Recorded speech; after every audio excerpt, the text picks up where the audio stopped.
Hello guys, this is Chassis 1202. We're gonna talk about Tekken 7 ending, my thoughts, and theories. So let's talk about this ending.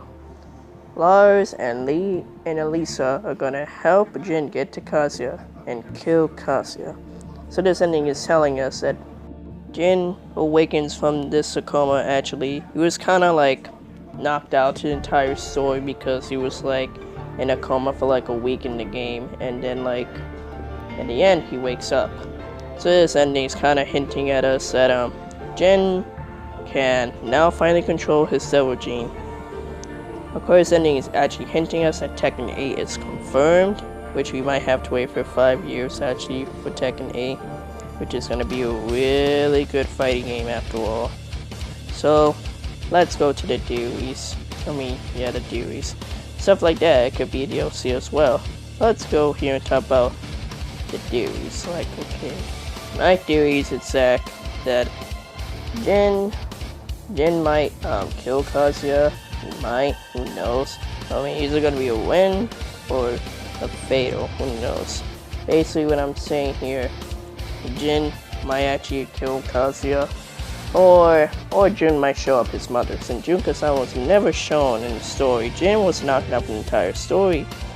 But it tells us exactly he was knocked out, so we might see Jin actually, he does control his Devil Gene now in the ending. You can see in the ending. It's kind of interesting. This ending is kind of like a cliffhanger.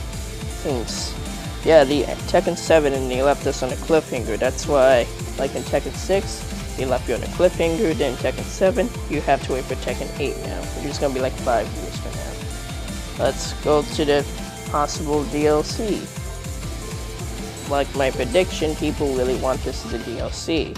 Yes, a DLC story about the Kazama Saga. Well, no, not really. We just need one with Jin and Kazuya. But Jin didn't get his own. He wasn't there in the story. He was just there being a supporting character for Tekken 7's story.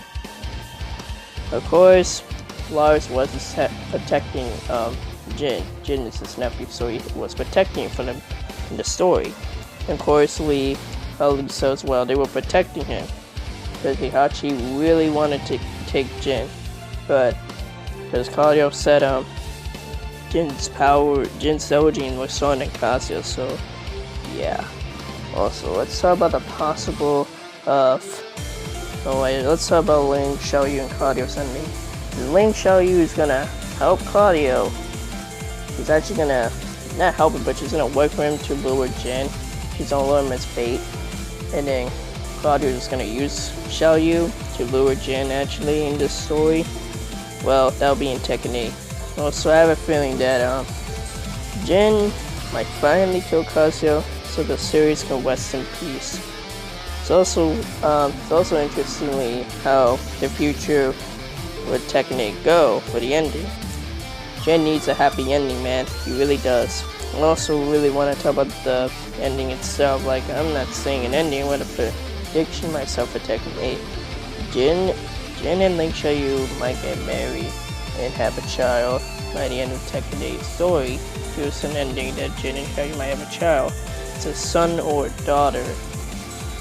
And then they might not have the Devil Gene if girls passes through and stuff. Probably not. Probably. And Jin, and he might teach his children karate and Kazama style since his mother teach them.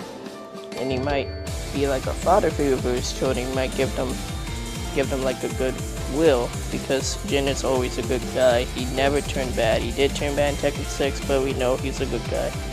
Kind of feel bad for him. He's actually a tragic character in my opinion. But like guys, this is Chassis 1202. Setting up. Bye guys.